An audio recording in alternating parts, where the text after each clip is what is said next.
오늘은 어버이 주일이고 지난 금요일이 어버이날이었습니다. 어버이날 선물을 받으셨고 또 드리셨는지 모르겠습니다만은 오늘 교회에서는 70세 이상이신 어르신들에게 조그마한 선물을 준비해서 드립니다. 한 분도 빠짐없이 70세 이상 어르신들만 받아가시면 좋겠습니다.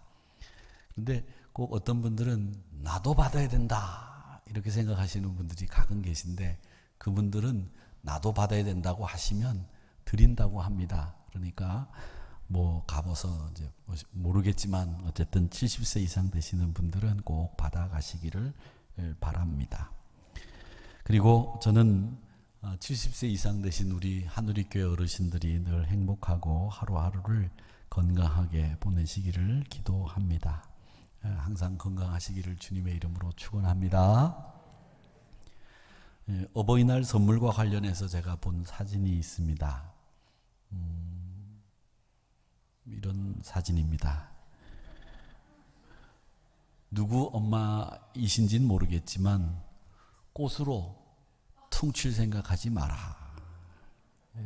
이 문구 안에는 어떤 조사에서 어버이날 받고 싶은 선물 1위가 현금이었다고 합니다.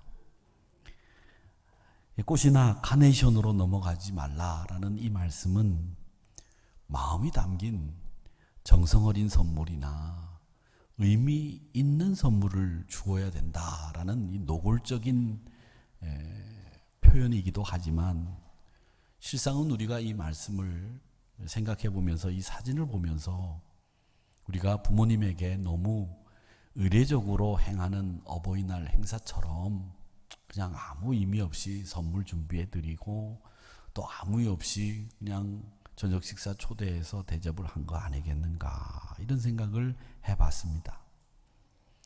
우리 부모님에게 정말 평생 고생하셨습니다.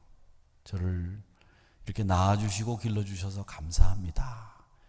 이 소중한 마음을 표현하고 말씀드리고 감격해하는 날이 어버이날인데 너무 의례적으로만 보내지 않았는가라는 생각을 해서 이 사진을 여러분들에게 보여드렸습니다. 오늘 저는 꽃 이야기를 좀 해보려고 합니다. 계절의 여왕이라고 하는 5월이 되어서 여러 군데 아름다운 꽃들이 피었습니다. 정말 꽃이 예쁜 계절인데, 여러분 화분에 담긴 꽃과 꽃다발 속에 있는 꽃의 차이를 여러분 아시는지 모르겠습니다. 화분에 담긴 꽃과 꽃다발 속에 있는 꽃의 차이, 냄새가 난다, 혹은 아름다운 꽃 냄새가 나지 않는다, 예쁘다, 예쁘지 않다. 예쁘기는 꽃다발의 꽃이 더 예쁘고 화려합니다. 그런데 근본적으로 결정적인 차이가 있습니다. 그 차이가 뭐냐면, 꽃다발에 담긴 꽃은 죽은 꽃입니다. 아무리 화려하고 아무리 예뻐도 더 이상 자라지 않고 시드는 일만 남았습니다. 그러나 화분에 심긴 살아있는 꽃은 자라고 열매 맺고 또 다음에 내가 신경 쓰지 않았는데도 어느 날 꽃이 활짝 피어서 생각지도 못했던 기쁨을 주는, 자양분만 공급해주면 생명을 유지하는 그 꽃이 이 화분에 심겨진 살아있는 꽃입니다. 생명이 아름답고 가치 있는 것은 이 자라고 성장하는 데 있기 때문에 생명이 아름답고 가치 있는 것입니다. 이것은 사람에게도 똑같이 적용이 됩니다. 아무리 사람이 예쁘고 잘났다고 하더라도 그 사람이 자라지 않는다고 한다면 부모님들은 큰 걱정을 하죠. 아이가 태어나면 시간이 지나면서 발달 과정을 거치게 되고 신체적으로, 인지적으로, 사회적으로 자라게 되어 있습니다. 아이가 태어나서 조금만 늦게 말하고 조금만 늦게 걸어도 부모님들이 큰 걱정을 하는 이유는 아이에게 있어서 제일 중요한 것은 성장이기 때문에 그렇습니다. 또 반대로 아이들이 태어나서 조금만 빨리 걷고 조금만 말을 잘하면 우리 아이가 다른 아이들에 비해서 똑똑한가 보다, 영재학교를 어떻게 보내는가, 이렇게 기뻐하고 기대들을 하게 됩니다. 왜 그런 기대를 하게 되느냐 하면 이 아이들에게 가장 소중한 것은 잘하는 것이기 때문에 그렇습니다. 이 사람은 때를 맞추어 알맞게 성장해야 됩니다. 어린 시절이 지나면 키도 크고 몸무게도 늘어야 됩니다.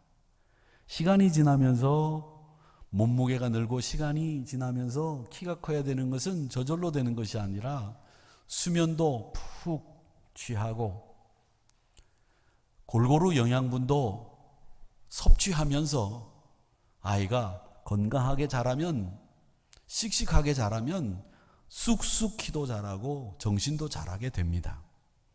그런데 그 가운데에서 인격이나 정신적인 성숙함은 저절로 자라지 않습니다. 우리의 지식도 저절로 채워지지 않듯이 말입니다. 그래서 지식을 채우기 위해서는 학교에 가서 지식을 채우고 습득합니다. 또 그 학교에서 좋은 스승님과 친구들과 더불어서 사회성도 인격도 함양하고 또 인지적인 지적인 능력도 키워나가면서 또 부모에게서 부모의 역할을 보면서 부모는 어떻게 해야 되는 것인지 성숙함을 이루게 되는 겁니다. 관계도 마찬가지입니다. 관계도 그 관계를 좋게 만들기 위해서는 서로가 양보하고 배려하고 이해하고 돕는 관계를 유지해야 그 관계가 좋은 관계로 발전합니다. 신앙도 마찬가지죠. 예수님 믿고 구원받고 새로운 생명을 받았다고 한다면 우리 속사람은 날마다 자라야 됩니다. 여러분, 우리가 예수 믿고 난 뒤에 얼마나 자랐는지 한번 여러분의 자람 정도를 가늠해 보세요. 나는 얼만큼 자랐는지, 예수 믿고 난 뒤에 얼만큼 성장했는지. 신앙은 연륜이 지나고 시간이 지난다고 해서 저절로 자라는 게 아닙니다. 신앙생활을 오래 했다고 신앙이 좋아질 것 같으면 다 좋아지겠지만 그렇지 않다는 거죠. 옛 속담에 서당께 3년이면 풍어를 읊고 요즘 친구들은 라면집 강아지 3년이면 라면을 끓인다, 그렇게 말합니다. 그것처럼 신앙이 시간이 지나면서 자라게 되면 얼마나 좋겠습니까? 그러나 시간이 지나면서 주어들은, 조각 지식들은 늘어날 수는 있는데 우리 신앙은 시간이 지난다고 저절로 고매해지거나 나아지지를 않습니다. 절대 그런 일 없습니다. 헨리 크라우드와 존 타운센트라는 사람이 쓴 그리스도인은 어떻게 성장하는가라는 책에 보면 이 책에서 우리 그리스도인들이 자신의 재능과 자신의 능력을 성숙함이라고 착각하는 그리스도인들이 많다는 겁니다. 자신이 어느 정도 교회 생활에 적응을 하고 직분을 가지고 봉사하면서 사회적인 지위도 있고 재능도 있고 똑똑하다, 다른 사람들이 좋아한다, 그러면 자기 신앙도 저절로 성숙해졌다고 생각한다는 거죠. 그런데 이 헨리 크라우드와 존 타운센트는 그게 아니라는 겁니다. 그게 신앙의 성숙을 이룬 게 아니라는 거죠. 여러분, 우리의 재능과 능력 그리고 교회 생활에 어느 정도 적응했다고 해서 우리 신앙이 성숙해지지 않는다는 거죠. 신앙에 있어서 굉장히 중요한 것이 바로 이 성숙이라고 하는 주제이기 때문에 저는 이 성숙이라고 하는 것에 대해서 말씀을 드리려고 하는데, 성숙해지고 성장하려면 먼저는 노력해야 됩니다. 땀 흘려야 됩니다. 남 모르는 눈물을 흘려야 됩니다. 기도의 자리에서 가슴을 치고 토개하고 자백하는 기도가 있어야 됩니다. 이 땅을 살면서 한 획을 긋고 간 엄청난 노력을 한 명예로운 분들, 이름난 분들이 계십니다. 우리 보통 사람의 영역을 뛰어넘는 그런 탁월한 성공을 이룬 사람들을 가리켜서 아웃라이어라고 부릅니다. 예를 들자면 경영의 귀재인 잭 웰치, 컴퓨터 황제 빌 게이츠, 음악의 신동 모차르트, 이런 사람들이 바로 아웃라이어들인데, 말콤 그레드웰이라는 사람이 쓴 성공의 기회를 발견한 사람들이라는 책에 보면 이 아웃라이어에 대해서 얘기를 합니다. 이 유명한 그레드웰이 얘기한 아웃라이어들은 자신의 일을 위해서 10,000시간, 10,000시간을 투자한다고 하죠. 그래서 이거를 10,000시간의 법칙이라고 하는 것을 여러분 아실 겁니다. 재작년에 이 10,000시간의 법칙이 굉장히 유행을 해서 10,000시간을 우리가 하려고 하는 일에 투자해야 된다고 말하는 선풍적인 인기를 끌었던 책이 말콤 그레드웰의 이 아웃라이어라는 책입니다. 이 10,000시간을 채우기 위해서 하루에 3시간, 일주일에 20시간씩 약 10년을 연습을 하고 그곳에 내가 시간을 투자하게 되면 내가 아웃라이어와 같은 탁월할 만한 결과들을 얻게 된다. 이 말콤의 얘기입니다. 성경에 보면 이렇게 많은 시간을 투자한 사람들이 나오죠. 요셉은 애굽으로 형들의 질투와 시기 속에 팔려갑니다. 노예로 팔려갔죠. 무려 총리가 되기까지 13년이라고 하는 생활을 노예로 감옥에서 그렇게 생활하면서 자신의 신앙을, 하나님을 향한 뜨거움을 유지하고 발전시켜 나갑니다.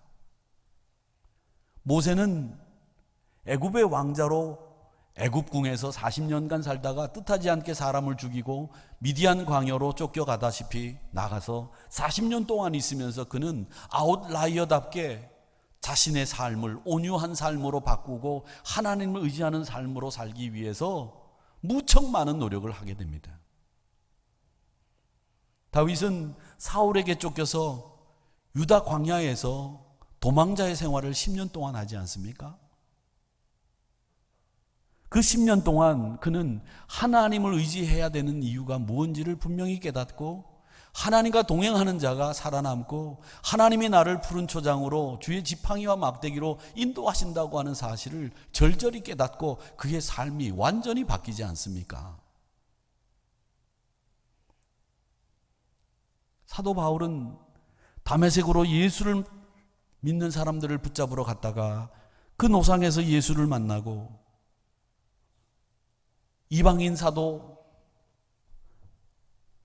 그 이방인 사도로 우뚝 세워지기까지 10년 동안 아라바 광야에서 말콤의 원리처럼 10,000시간의 법칙에 따라 그의 믿음의 헌신을 다짐하는 그 10년의 세월을 보내게 되고 결국 이방인의 사도로 세움받게 됩니다.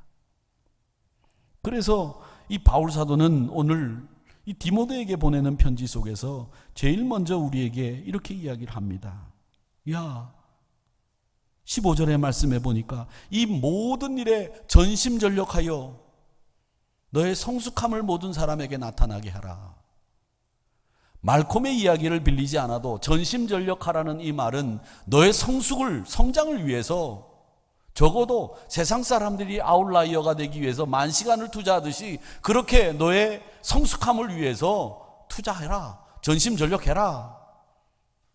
이게 바울이 디모데에게 하시는 말씀입니다.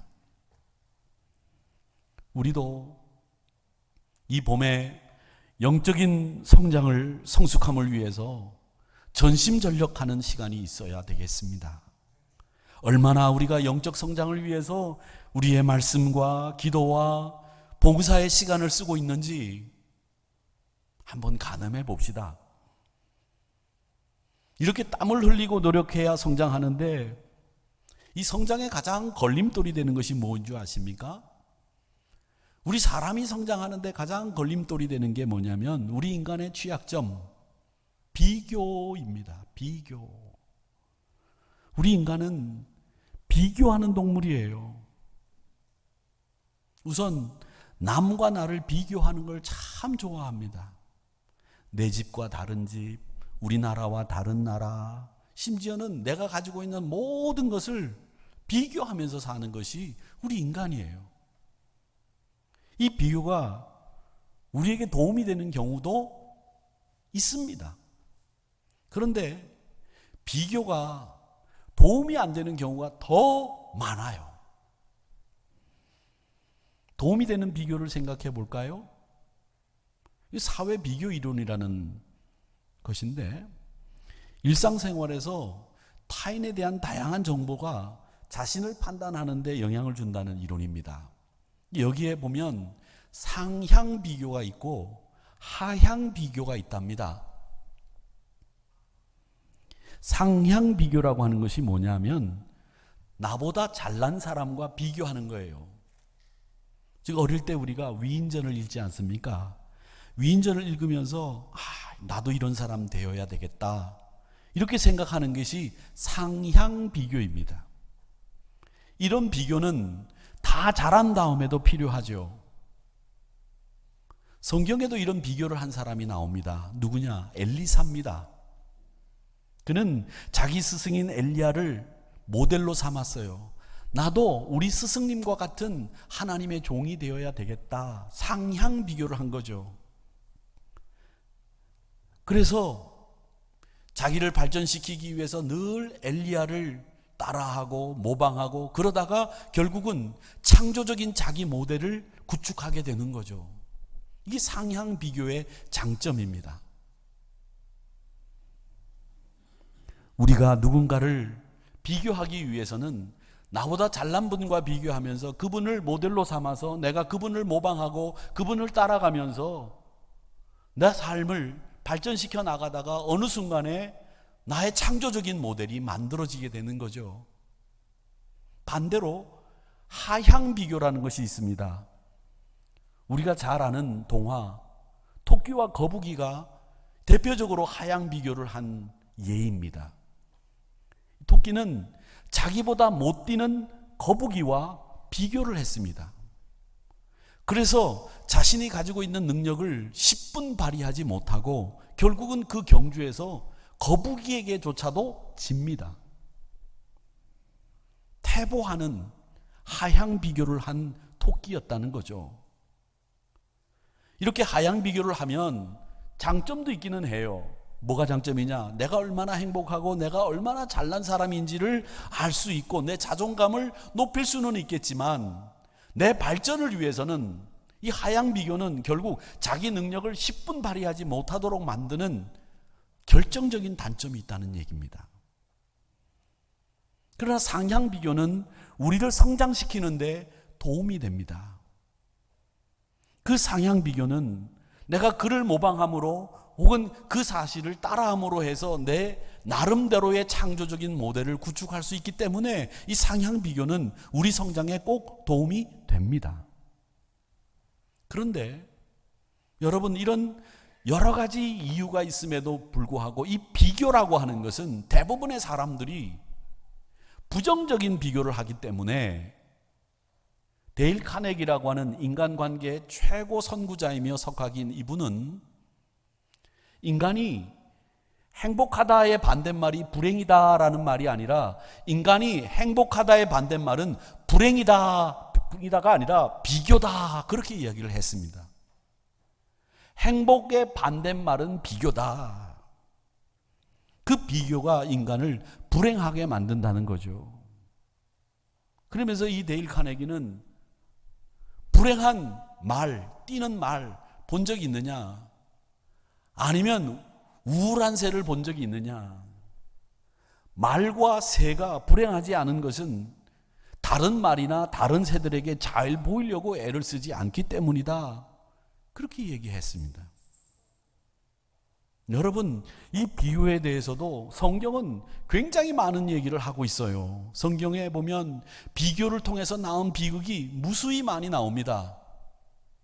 얼마나 많이 나오는지 아십니까? 여러분, 아담과 하와가 에덴 동산에서 추방당한 그 이유를 살펴보면 거기에도 비교가 있다는 것을 알 수 있어요. 아담과 하와가 에덴 동산에서 잘 살았는데 사단이 와서 하와를 꼬인 그 유혹의 말을 들어보세요. 누구와 비교를 했느냐? 하와와 하나님을 비교했어요. 야, 너 이거 왜 따먹지 못하게 했는 줄 알아? 아무 일 없이 하나님과 같이 될 수 있다고 하는 것들 하나님이 알고 계시기 때문에 너를 하나님과 같이 만들지 않으려고 하나님과 비교하면서 뱀은 하와를 유혹했어요. 그걸 먹는 순간에 눈이 하나님처럼 밝아지게 될 것이다. 하나님의 눈과 비교를 했어요. 그런 비교의 말에 하와가 걸려든 거죠. 이 비교의식이 인간을 비극으로 치닫게 한 겁니다. 또 아담과 하와의 아들 가인과 아벨 이야기를 들어볼까요? 가인과 아벨이 하나님 앞에 제사를 드린 후에 이 가인이 동생의 아벨의 제사와 자기의 제사를 비교했어요. 결국 그 비교하다가 동생까지 죽이고 말았습니다. 또 비교한 이야기 성경에 보면 모세의 누이 미리암을 보세요. 이 미리암은 하나님이 자기 동생 모세만 좋아한다고 생각을 했어요. 그래서 모세가 조금만 잘못하면 저주를 퍼붓기가 이를 말할 수 없이 저주를 퍼붓댔어요. 여러분, 아무리 누가 잘못해도 우리 그리스도인들은 저주를 퍼붓지 마세요. 왜 저주를 퍼붓지 마냐? 이 저주라고 하는 거, 축복이라고 하는 이 말은 항상 말씀드리지만 부메랑의 효과가 나옵니다. 부메랑의 효과. 내가 축복을 빌면 그 사람이 축복을 받을 자격이 없으면 그 축복이 누구에게로 오느냐? 나에게로 와요. 그렇기 때문에 그 축복을 빌어주는 말은 나에게도 축복이 되는 말이 되는데, 이 저주를 퍼부어놓으면 그 사람이 저주를 퍼부어놓은 그 말에 합당치 않으면 그 저주가 누구에게로 오겠느냐? 나에게로 온다는 거예요. 여러분, 그 사람이든 나든 저주가 임하는 것이 좋습니까? 축복이 임하는 게 좋습니까? 축복이 임해야 되죠. 그러니까 말은 저주의 말이나 이 나쁜 말은 우리 그리스도인들의 입에는 담지 않아야 된다는 거죠. 그래서 한 입에서 쓴물과 단물이 같이 나올 수 없다고 하는 말씀이 있는 거예요. 그런데 이 미리암은 동생을 하나님만 좋아하신다고 생각하니까 이 동생이 뭐만 잘못하면 막 저주를 퍼부어댔는데 그 저주가 결국 누구에게로 왔느냐? 자기에게로 왔어요. 그래서 문둥병에 걸리고 말았습니다. 또 이 비교로 인생을 망치고 가정을 망친 사람이 있죠. 이스라엘 초대왕 사울입니다. 이 사울은 자기의 부하인 이 다윗이 블레셋과 싸워서 큰 공을 올리고 돌아와서 온 국민이 좋아하는데 그 승전보와 함께 국민들이 부르는 노래를 듣고 비교의식에 빠져가지고 다윗을 시기하고 질투하기 시작했습니다. 그러면서 악령에 사로잡혔어요. 사울이 죽인 사람은 천천히요, 다윗이 죽인 사람은 만만이라. 다윗이 훨씬 위대하다는 그 이야기 앞에 비교를 하다가 그만 악령에 사로잡혔다는 겁니다. 그래서 그 악령에 사로잡힌 사울이, 비교의식이 발동한 사울이 이 다윗을 못 잡아먹어 안달이 나는 것 아니십니까?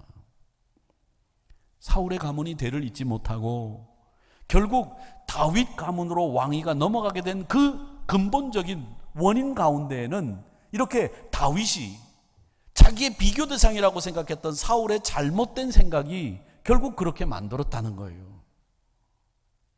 예수님의 제자들은 어땠습니까?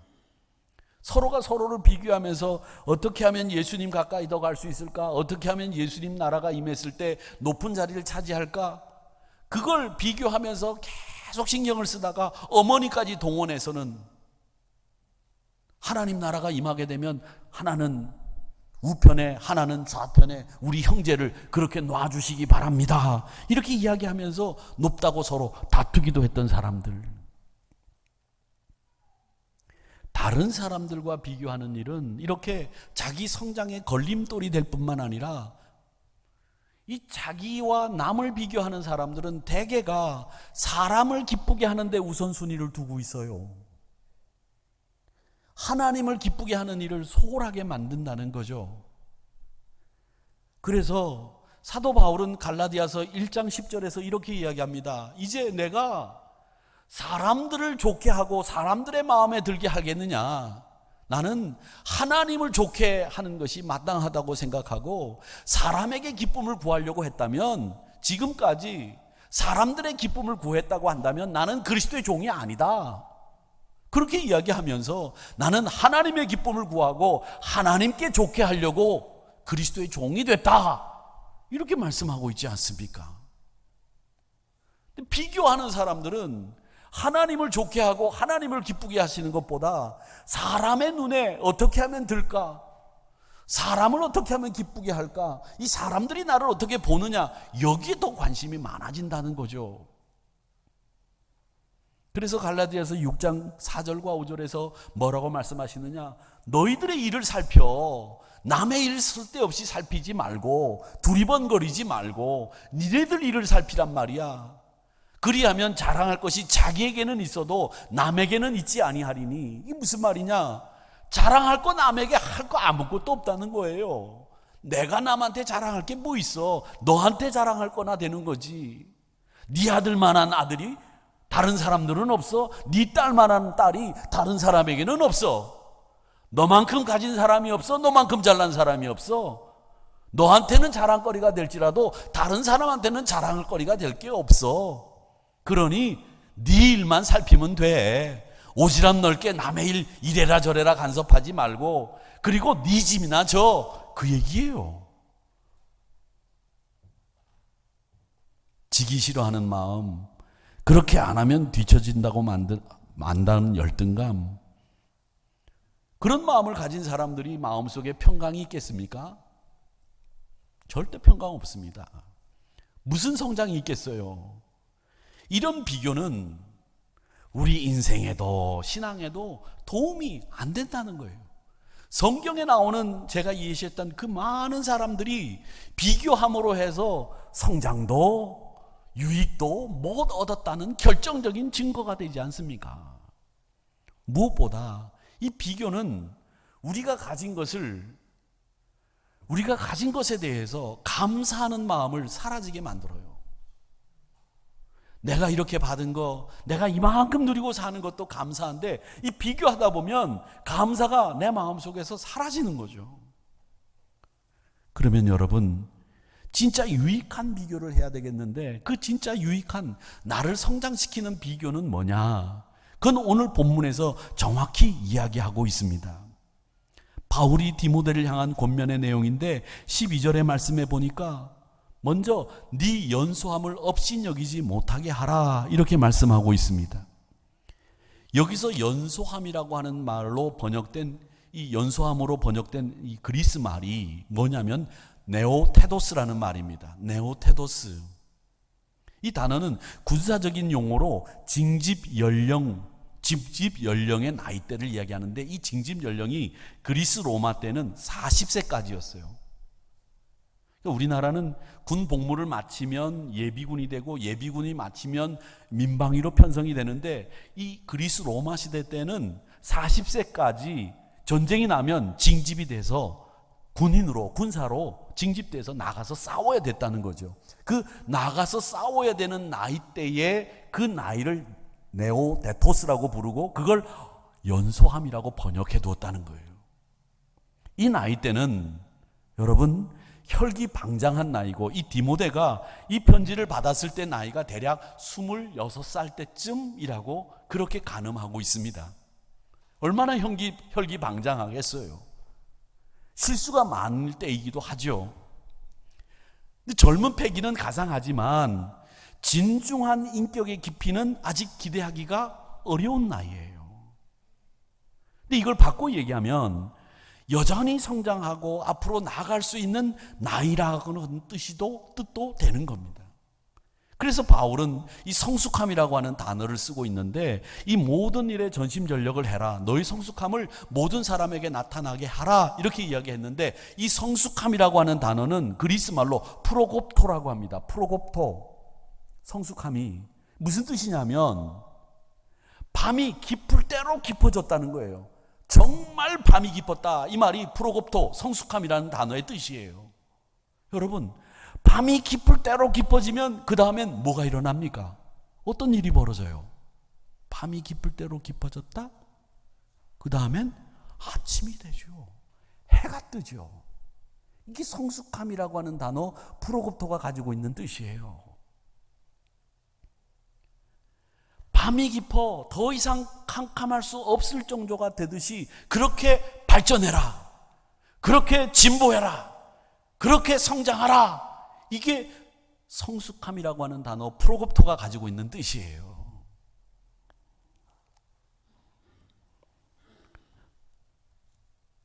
여기서 우리가 눈여겨보아야 될 말씀이 있습니다. 12절에서부터 14절 말씀에 보면 네 연소함을 없인 여기지 못하게 하며 말과 행실과 사랑과 믿음과 정절에 있어서 본이 되라, 이렇게 먼저 12절에 말씀을 하시고요, 13절에서는 잃는 것, 권하는 것, 가르치는 일에 전념해라. 그리고 14절에서는 장로의 회에서 네가 안수받을 때 예언을 통해서 그 사람들이 안수하면서 너에게 주신 말씀 가볍게 여기지 말아라, 이런 뜻이 담겨져 있습니다. 이 말씀이 갖는 공통점이 있죠. 공통점이 뭡니까? 누구하고 비교해서 더 나은 사람이 되라, 누구와 경쟁해가지고 꼭 이겨라, 이런 말씀이 아니잖아요. 성장이라고 하는 것은 누구와 경쟁해서 꼭 이겨라, 이건 성장이 아니에요. 바울이 권면하는 내용은 철저히 뭐냐? 자기 성장이에요. 자기 성장. 승리가 아니라는 거예요. 쟁취가 아니에요. 자기 성장이란 말입니다. 진짜 비교가 뭐냐? 진짜 비교가 뭔지를 얘기합니다. 어제의 나와 오늘의 나를 비교하라는 거예요. 어제의 나와 오늘의 나를 비교해라. 이게 너에게 성장에 도움이 되는 비교라는 것입니다. 자기가 가진 인생의 가치관, 목표 다 달라요. 같을 수 없죠. 그렇게 자기를 성장시키기 위해서는 12절의 말씀처럼 본이 되라, 13절의 말씀처럼 읽는 거, 듣는 거, 가르치는 거 전념해라. 14절에서 네가 직분을 받을 때 네가 서원했던, 그리고 주셨던 말씀 기억하고 그거 소중히 여겨라. 그렇게 해야 네가 전심전력을 해서 네 성장을, 성숙함을 프로kop토 보여줄 수 있다, 그 말씀입니다. 우리 영혼을 잘 돌보는 일을 해야 됩니다. 우리 몸을 관리하지 않습니까? 그렇듯이 우리 영혼도 잘 관리하고 우리 정신도 잘 관리해야 돼요. 말씀이 교육되어지지 않고 말씀을 잘 풀어 듣지 않으면 여러분의 귀는 자기 듣기 좋은 말만 자꾸 듣게 돼 있어요. 우리 사람은 선택적 청취를 하는 사람이라고 제가 누누이 말씀을 드리죠. 자기 듣고 싶은 말만 듣는 게 우리 사람이에요. 저도 그렇고요. 여러분 다 똑같아요.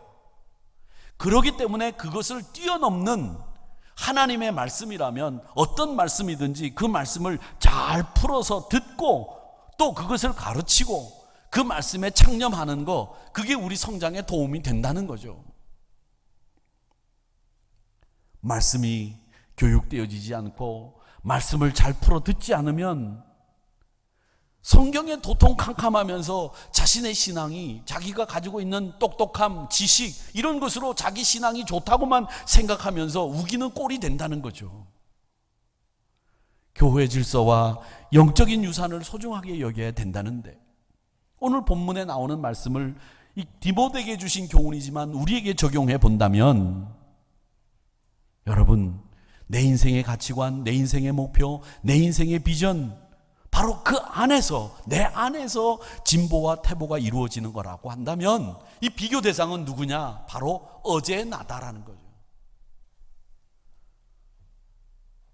어제의 나와 오늘의 나를 늘 비교해 볼 수 있어야 된다는 거예요. 우리 신앙도 마찬가지죠. 나는 새벽기도 나오는데 저 사람은 새벽기도도 안 나오네. 저 사람은 신앙 저래.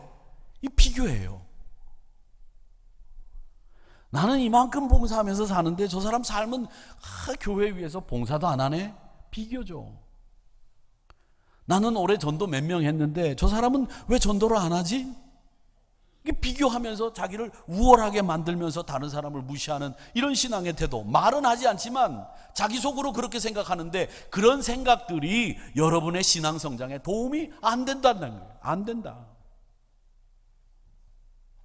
또 반대로 야, 저 사람은 어떻게 저렇게 많이 헌금할 수 있을까? 저 사람은 기도하면 기도 응답을 받네? 저 사람은 어떻게 저렇게 하나님이 사랑하셔서 저 많은 재능과 은사를 주셨을까? 그렇게 비교하면서 자기를 열등하게 여기거나 그 사람을 질투하는 거 성장에 도움이 안 된다는 거예요. 이런 비교로 늘 우리는 신앙생활을 하면서 교회 공동체 안에서 비교하면서 또 비교하면서 그렇게 산다는 거죠. 오히려 그런 비교보다 내가 작년에 주일 성수를 제대로 하지 못했는데 올해는 주일 성수 제대로 해야 되겠다. 내가 지금까지 봉사도 제대로 못했는데 올해는 내가 봉사해야 되겠다. 작년에 나와 오늘 나를 비교하는 거예요. 내가 그동안 말씀을 못 읽었는데 주보에 나오는 성서 일과에 따라서 올해는 정말 성서 일독을 한번 해봐야 되겠다. 작년에 나와 올해 나를 비교하는 거예요. 그러면서 나의 진보를 위해서 전심전력을 다하라고 하는 이 말씀을 내게 적용하는 거죠. 이것이 바로 나의 신앙을 성장시키는 비교입니다. 하나님 앞에서 나를 진정한 성장의 길로 이끌어주는 비교입니다. 그래서 오늘 말씀에 12절과 13절, 14절의 말씀에 너를 성장시켜주는 그 방법이 자세하게 나와 있어요. 말과 행실과 사랑과 믿음과 정절에 있어서 본이 되라. 말 함부로 하지 마라. 정절도 지켜라. 믿음도 지켜라. 그리고 13절에 읽는 것, 권하는 것, 가르치는 것 전념해라. 그리고 네가 직분을 받을 때에 받았던 예언의 말씀, 그리고 내가 서원했던 거 지켜라. 가볍게 여기지 마라. 그러면서 말콤의 얘기처럼 1만 시간의 원칙처럼 전심전력을 다해서 네 성숙함 프로kop터, 밤이 깊을 대로 깊어져서 해가 뜨는 일만 남은 그 성숙함을 네가 이루어라. 이게 오늘 본문에서 우리에게 주는 성장을 위한 교훈입니다. 사랑하는 성도 여러분, 가장 훌륭한 사람은 자기 인생을 사는 사람입니다. 다른 사람과 비교하면 자기 인생을 살지 못합니다. 이 세상에서 가장 힘든 싸움 아시죠? 나와의 싸움이에요. 진짜 성장하는 사람은 자신과 싸워요. 남과 싸우지 않습니다. 다른 사람과 비교하지 않고 어제 나와 비교하는 거예요. 잘하지 못하고 성장하지 못하니까 괜히 옆에 사람과 비교하고 괜히 남의 것과 비교하는 거예요. 그 다른 사람과 비교하면서 그래도 내가 낫구나 위로받는 거죠. 바보처럼. 저는 어버이 주일, 어버이날 지나면서 이런 생각했습니다. 참 어버이신 우리 하나님이 우리를 낳아주신 어버이께서 나에게 바라는 것이 있다면 무엇일까? 그건 어제의 나보다 오늘의 내가 훨씬 더 성숙한 모습으로 잘한 것을 우리 하나님이 또 우리를 낳아주신 어버이가 바라신 것이 아니었을까 생각해 봅니다. 어제보다 나은 오늘을 만들어가는 여러분이 되시기를 기대합니다. 작년보다 올해가 훨씬 더 아름답고 복된 열매를 맺어 하나님 앞에 보고 드리면서 하나님, 제가 작년의 저와 오늘의 저를 비교해 보니 제가 요만큼 진보했습니다. 이렇게 기쁘게 열매를 드릴 수 있는 우리 한우리 가족들이 되기를 바랍니다. 그래서 항상 비교는 어제의 나와 오늘의 나를 비교하는 것, 그것이 나의 성장에 도움이 된다는 생각을 가지시고 올 한 해도 다 마친 후에 한우리 가족들이 작년보다 올해의 내가 훨씬 좋았다고 하나님 앞에서 평가받을 수 있는 저와 여러분이 되시기를 주님의 이름으로 축원합니다.